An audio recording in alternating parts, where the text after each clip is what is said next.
na ba o nyonso bazoka eloba na Nzambe bazosala effort ya kosalela yango na ba o nyonso bazoka eloba na Nzambe bazosala effort ya kotosa yango. Que Dieu vous bénisse les mamans. Na ba o bazotindela baninga ba o bazosala l'évangélisation. Nzambe apambola bino, Nzambe amona bino. Que Dieu bénisse aussi ba maman nyonso bazolanda biso na libanda ya Soutenons-nous. Ba maman, les messages qu'on a donnés aujourd'hui, et ça message au Yobayeb Singalobi, qu'il fallait na partager l'îlot. Benzamba Zamalam. Que Dieu bénisse toutes les mamans bazolanda pe biso libanda ya Soutenons-nous. Jésus-Christ revient bientôt, tout se dépouiller. Na onyonso.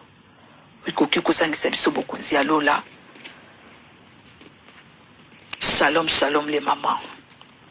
Na katia grand thème nabiso, la personne du Saint-Esprit.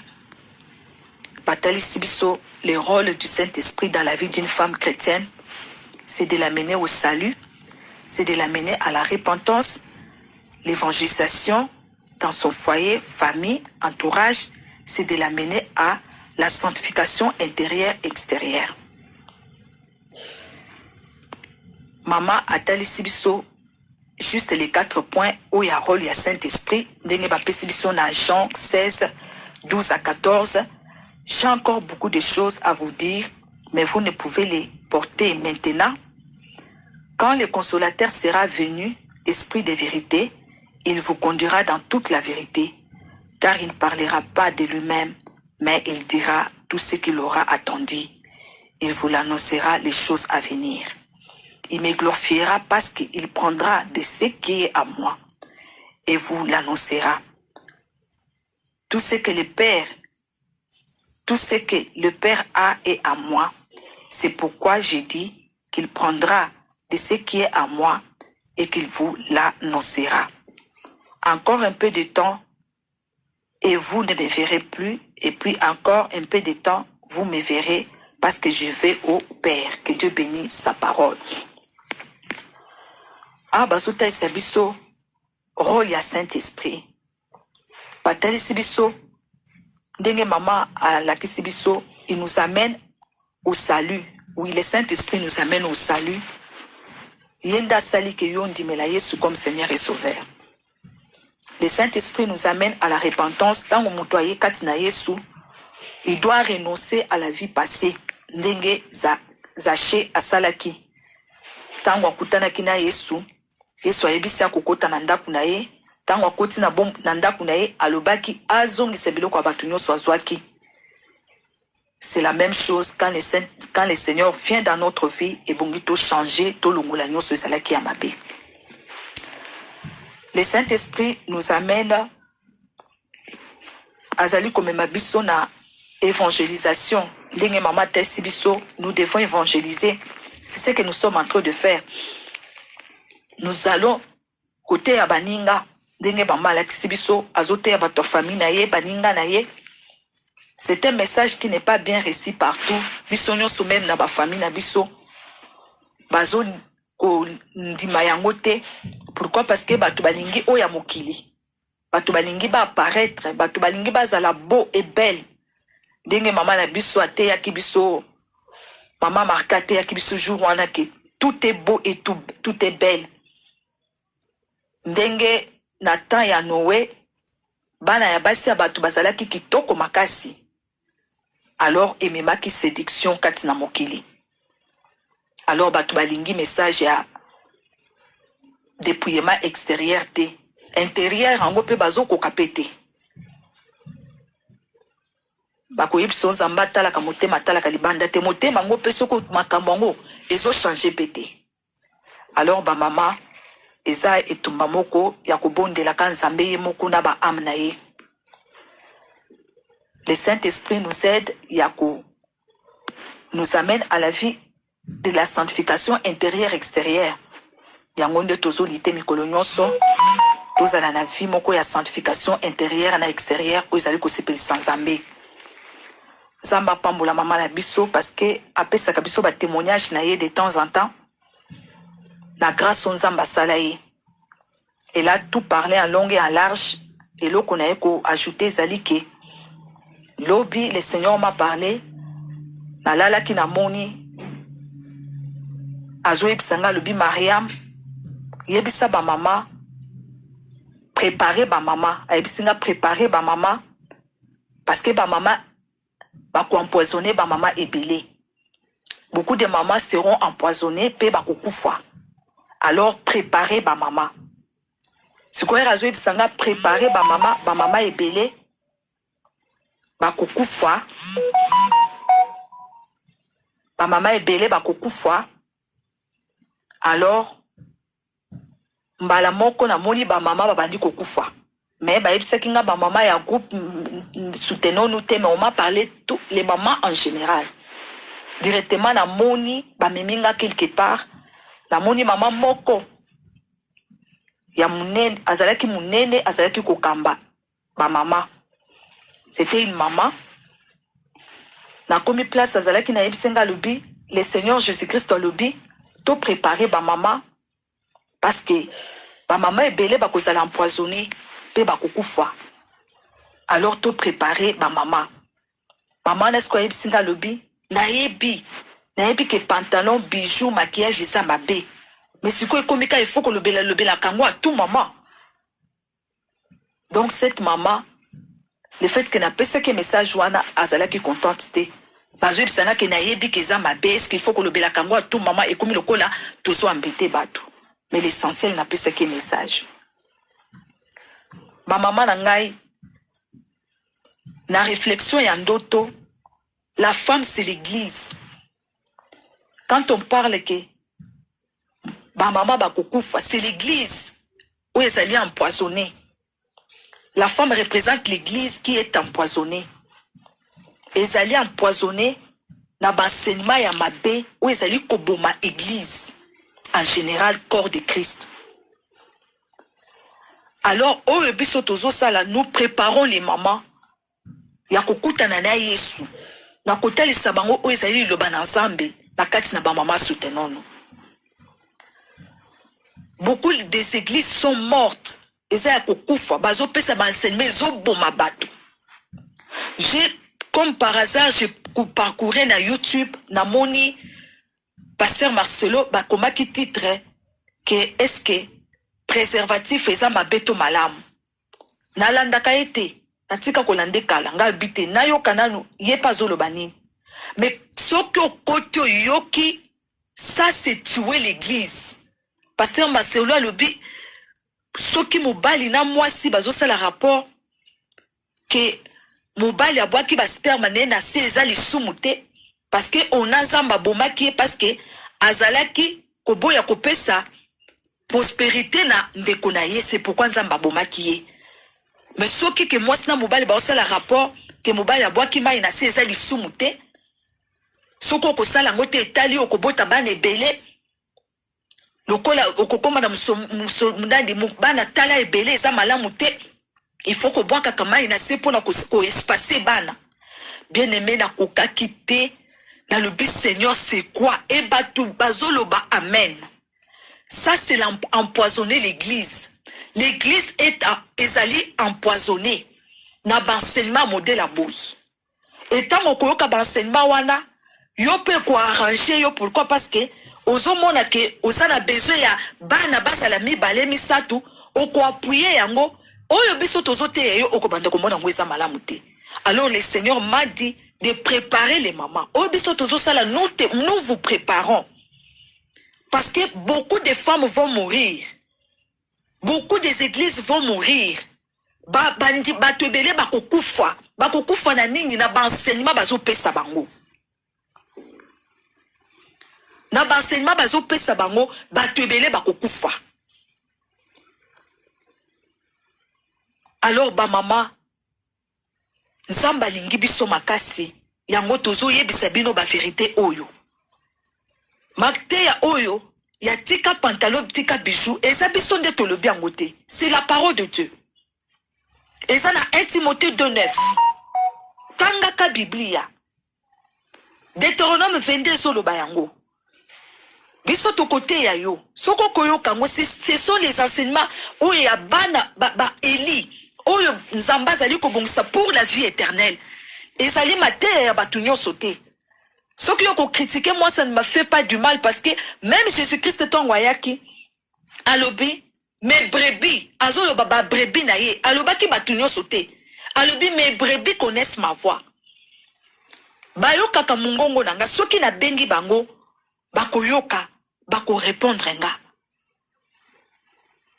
Alors, matin, où est-ce que mutunyo sauté?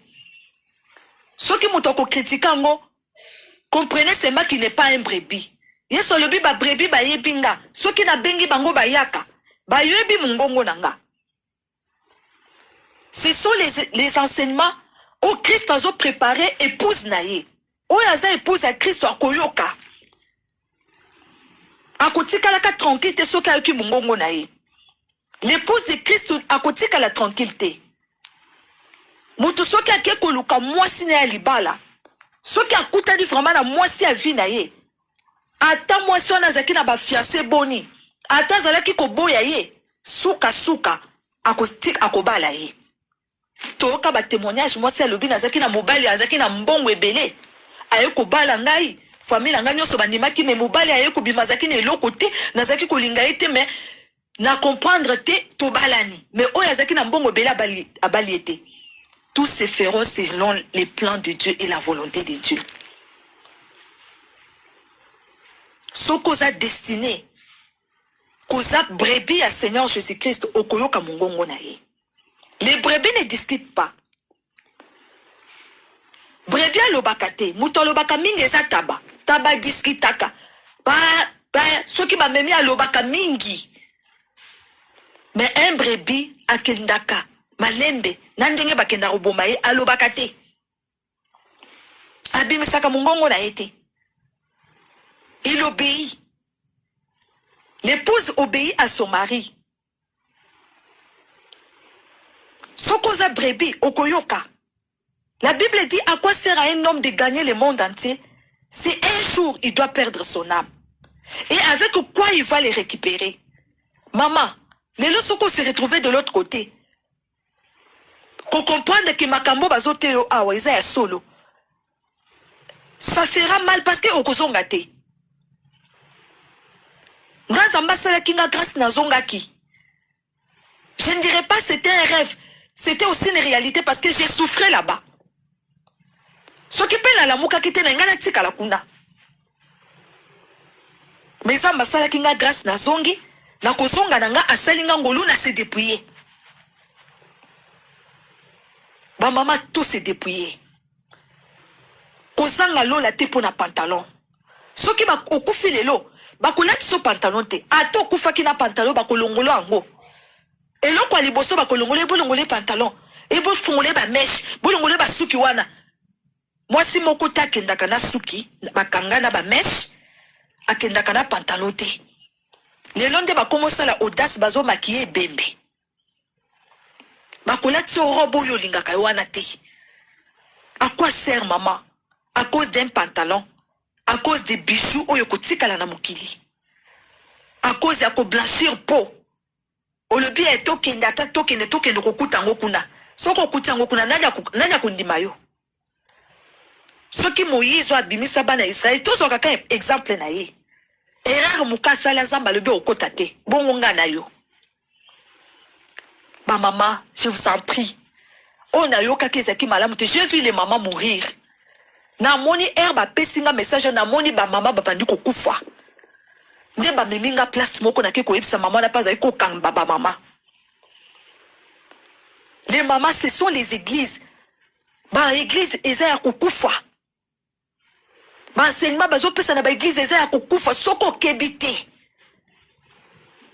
Tu vas perdre ton âme. Makomi azambe kotika la kandenge bakomi wana. Muto koloba te kiweza maloba ya Paul. Paul azaki koloba, azaki mutu lokola biso meto paso la Bible. Mususu ya Paul zondima, mususu zoboy. La Bible dit que c'était inspiré par Dieu. Mais c'est que Paul azoloba ke ezanga muna lobi, ezana place moko a préciser que ça c'est moi Paul qui ai dit. Mais je suis aussi inspiré par le Saint-Esprit. Mais bisika oyo, bazo le bela, makamou ya Nzambe, Paul ne discute pas. Et Pierre en a parlé. Pour oyo ezo le kalelo et détruire l'église. Jézabel a côté l'église a détruit puissance sur l'église. Bozo mona te l'église eza kufa. Et comme formalité ya kokende l'église. Et comme mon messano bisika kula kisa bilamba na lata ki boye kabelo nanga soutien nangai tai nangai ndesika. Et rozo ke no pese offrande moutunios elamba nanga ona o memango dimanche l'église pour montrer à qui tu pars pour faire quoi. Ba maman to la muka. Na eko pese message. O ba yebisinga na yebisa yo na préparer yo. Nous sommes là pour vous préparer. Tout s'est préparé. Le Seigneur Jésus-Christ est en train de venir. Abandonnons tout ce qui peut nous empêcher. Abandonne tout. Abandonne tout, maman. Prie. Ce qui est à mobile non dans occasion de shit mpona yo. Bonde la poda ye, supplier ye. Yebise que papa ou linga kanga. Soko linga kanga, linganga lo linga na zali naturel. Parce que Zambé a lingi biloko te. Luka moya kosola na mobile na yo. La Bible nous dit tout se soumettre selon la parole de Dieu. Soko kosolo la na ye obonde lo sole na papa. C'est ton mari. Ce qui mobile on est en Zambé mutapesi yo akutika yo.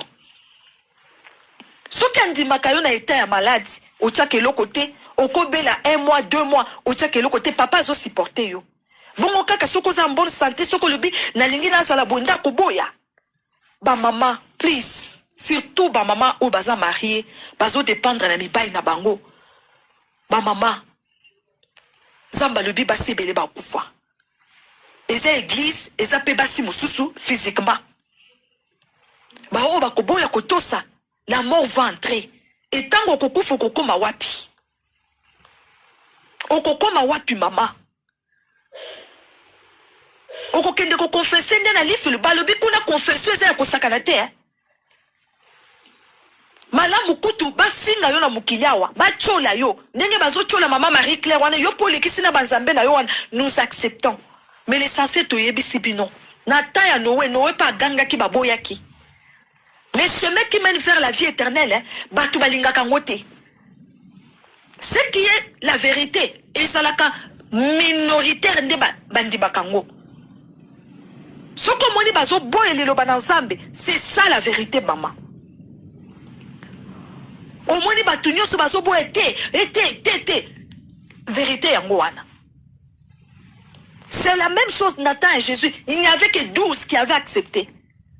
Les restes, basent pour la miracle, mapa, pour la guérison. Kaka les 12 wana. Nde bandima ki liloba wana basé kolandaï. Et actuellement, c'est la même chose. Ne sois pas dans la majorité. Oh, majorité balobi, batu balobi. Tu vas mourir dans les majorités. Luka, qu'est-ce que Dieu dit? Maman Azakat Nabiso, tu dois te dépouiller. Zamba lingi pantalon, te alingi bijoux, te alingi maquillage, te. Zamba lingi hydroquinone, te alingi ba plante, te alingi défrisage, te. Zamba lingi amona yo, ndenga kelaki yo. Alingi yo lata bilamba ya ba mama. Ya basi, la femme doit avoir sa tenue. Moi, pour la biloko nyonso ezali ko concerner mobali ezali ko autorité. Parce que mobali nzamba kela une autorité na ye. Tout ce qu'il porte eza na autorité à mobali. Et tant biso tozo la tayango ou eza forme ya basi tozali ko déshonorer ou ezali autorité en nzambe. Yango bokoma ba chef mi balé na kati ndako. Boko yoka na ndenge nini? Mobali chef yo pe chef. Où il y a l'homme en pantalon, la femme en pantalon. Différence c'est ça. Le fait que nous portons comme les femmes, et puis ça kabiso humilité moko boy, ngai na comprendre yango. Et puis ça kabiso komi kitisa moko liboso ba papa. Dieu sait qu'est-ce qui se passe spirituellement. Mais yozo yebate, yozo mona keza bien. Tala ka forme na biso wana na kati ya pantalon ndenge tango le kaka. Yo kendaka, mais suboni le kaka etala kayo. Mukolono ko se retrouver na 10 000 personnes balala na yo. Et kuna na lifel ba komo ebiso lala na batu nyoso yo. Okomi komona bango bo banda ko lala sikona 10 000. Ba maman tout se repentir. Le message de dépouillement extérieur, le Seigneur insiste que maman va se dépouiller. Soko yaki katina biso awa, tu dois te dépouiller maman. Dépouillement na yo ekoyede yo na délivrance ya âme na yo. Ba prière ozo sala chaque lundi on ezama kasi. Soko ko sala ngo na katina loyenge. Situation ne kokoma makasi ko baka mama Sarah sambelaka ba prière ngo to sala ki simbite avec quoi avec les armes du diable ko simbate. David akendaki bitumba Saoul alobi zwabi ba arme na nga yango kende na ngo kubunda. David alobi na kokokate. Tango alata alobi na kokokate. Na ba arme ya Saoul na kokokate. Saoul o wat atosaka nzambete. Wana nzamba saboya Saoul. Saoul azozo bilamba na yeke apesa David akende kubunda nango. David a meki alobi na kokokate. Goliath akobomanga. Il faut na zongi sa barmira batu ya Saoul. Saoul a sa déshonora Nzambe na zongi se biloko na ye. Kaka oye Nzamba pesinga nde na kobunda nango. Ba pesa ke biloko ni c'était naturel. Mama banga. Les armures de Saoul ba salaki yango na batu. C'était des armées faites par les hommes. Oye zalaki ko protéger ye. Mais David a joué ba arme kaka oye Nzamba salaki na nature. Lance na ye moko muto salaki yango na njete. Mabanga alokotaki mabanga o ezalaki na nature pour combattre l'ennemi. Zoba arme ya Nzambe salela biloko o Nzamba za asala naturellement. Ndo kolonga mungunda. Mais yozo kende na ba arme ya diable. Olati Jezabel, olati ba kabelo, olati ba mesh, olati ba hydroquinone, ba lanti, ba nanzaka, tous ces histoires là ba kola au talent. Ok, bundisa Satana, mais tu te manques de lui. Des situations au coma makasi, au commande comme ça la prière à lundi, tu n'auras rien. Ça, je te dis vrai. N'aime ça que écoute maman Sarah, si les gens t'appellent, il faut leur dire la vérité. Babi me saute que non, au comme il foutait à assemblée la kaba prière en goto sala ke simbite, yonde aux un problème. Et simba kabisika, oh vraiment, mutazo tambola na kobanga Nzambe, azo sa elelo mananzabe ba demo ba kendaka. Tu fais la prière, au comment on appelle résultat les mêmes jours.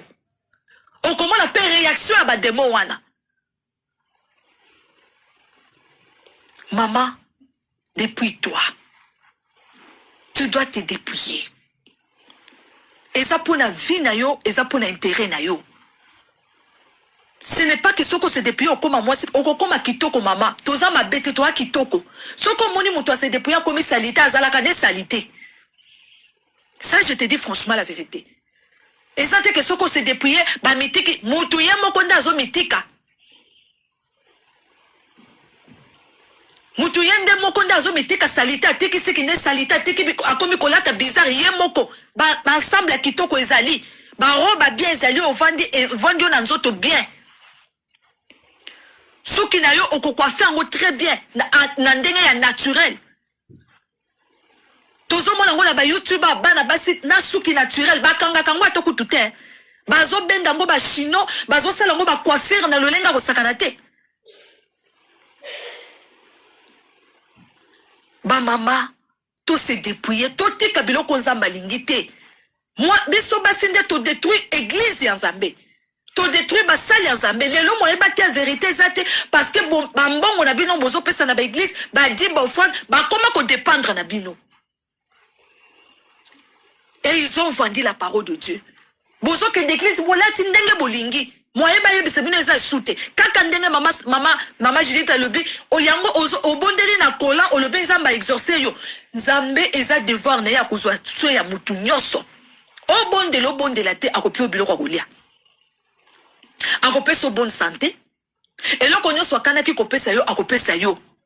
Et dépendra na prière na biso te parce que moyebi pa kendaka yibi na butu azongi.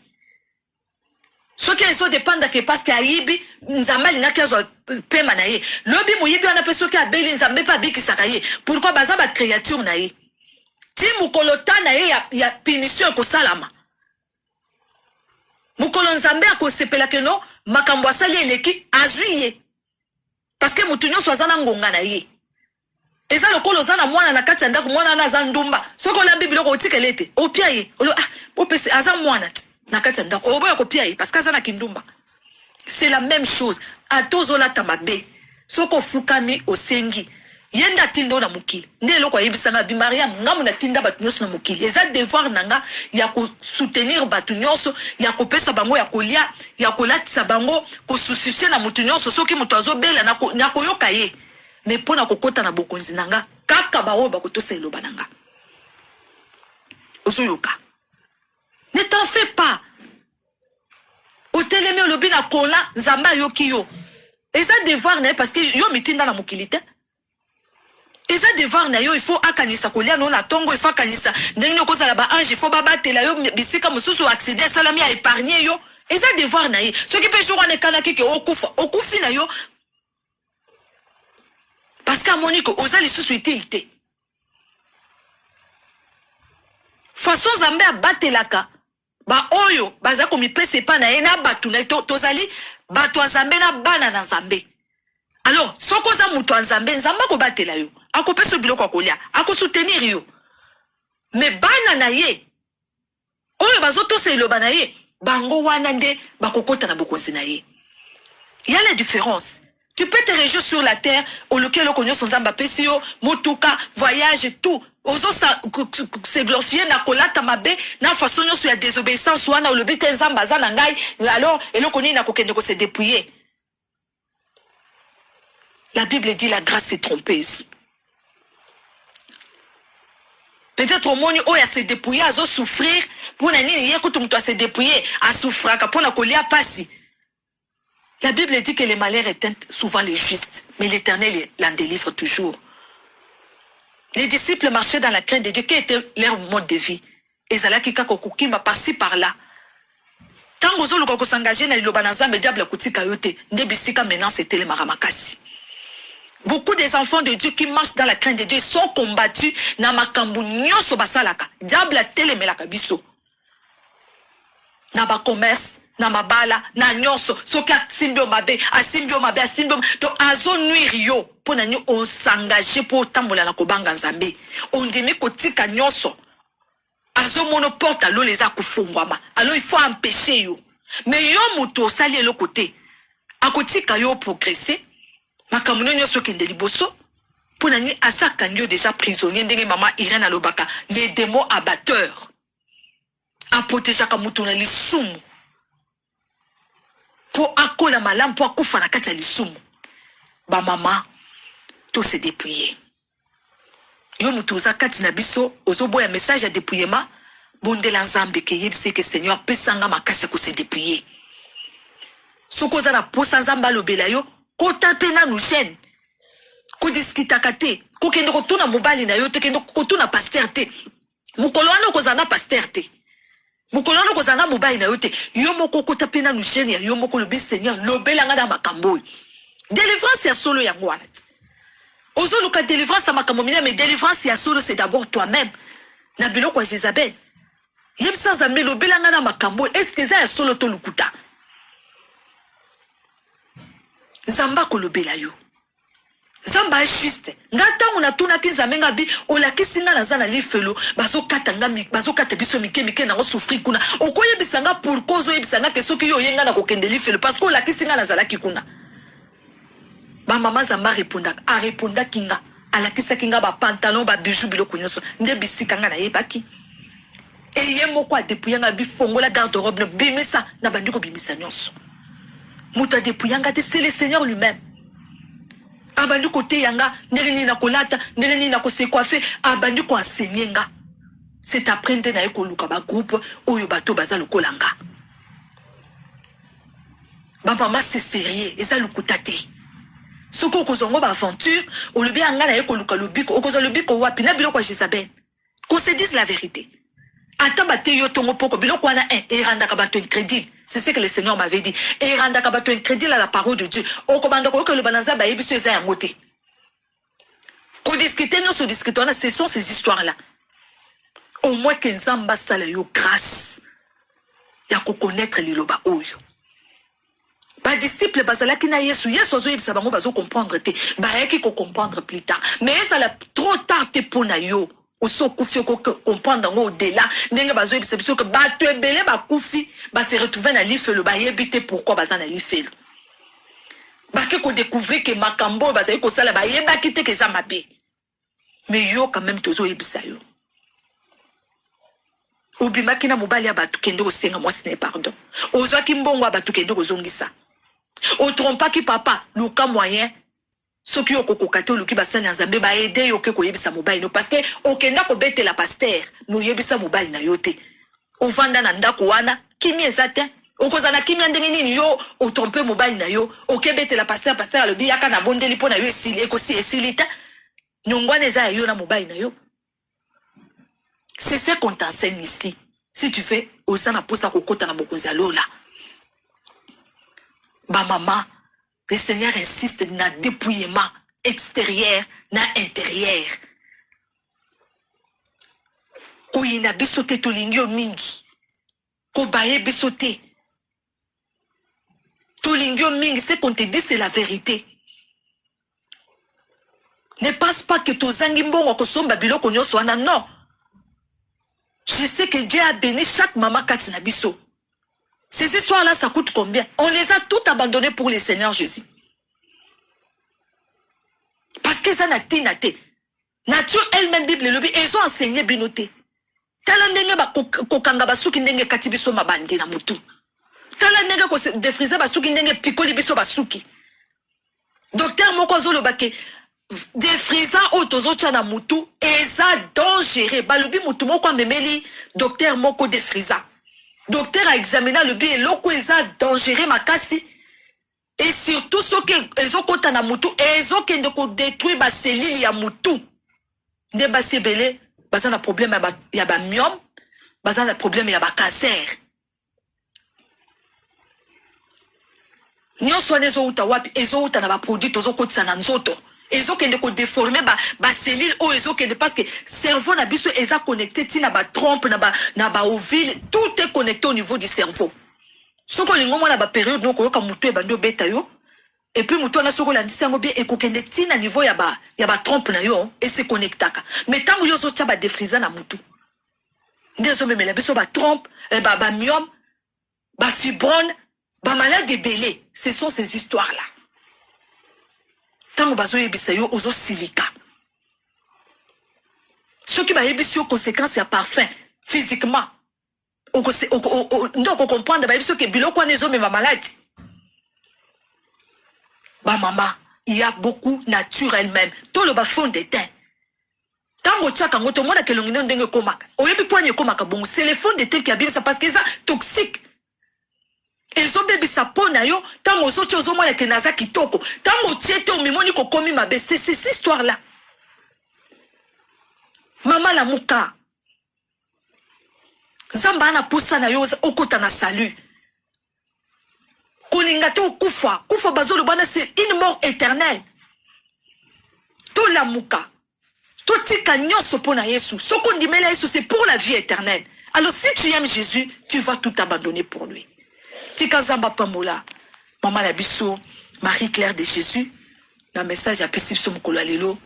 Maman na nga na pesi o na swaki mukolo lelo. Saint-Esprit a aidé yo. Soko zo comprendre te, prie. Ne refuse pas. Nazo bondela yo. Nazo te yo na bulingo nyonso. Naza na posa na yo, ngai na yo tokota na bokonzi nzambe. Si tu ne comprends pas, prie, demande au Saint-Esprit, révèle-moi aussi. Je sais que oya sali katinanga akosala pe katina yo. Oya sali na via maman Sarah akosala katina yo. Oya sali na via maman Irène, maman Annie, toutes ces mamans qui sont dans les groupes, il les fera aussi dans ta vie, pourquoi pas. Sokoza na makasi te yebise pesanga pe makasi. Si cette parole est la vérité, tchaka penza mbete mbena iloba na ete mama. Otake tembe kaka pona biloko kolia pona kobota pona libala. Tcha epe tembe soki lilobo eza ya yo edenga pena se dépouiller. Il va t'aider. Que Dieu vous bénisse les mamans. Le Seigneur nous aime beaucoup. Shalom, shalom. Jésus-Christ revient bientôt. Tomilengela.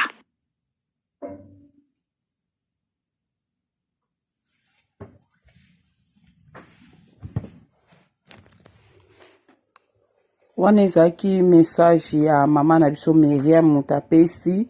Ba mama nyonso obokoyoka message oyo bokanga mitema te eza Yesu masi azobeta na porte ya mitema na bino boyoka message oyo mpe botiango na misala. Eza message oyo soki oyoki yango otie yango na misala okomona makambo ebele na bomoi na yo ekobongwana. Ezalaki message oyo batindelaki ngai, ezalaki moko ya bamama oyo aza na bamama soutenonu groupe WhatsApp ya bamama soutenonu. Mutatindelaki ngai yango mama Marie Claire, mutatindelaki ngai yango. En tout cas le na yokaki yango vraiment esalaki ngai bien makasi.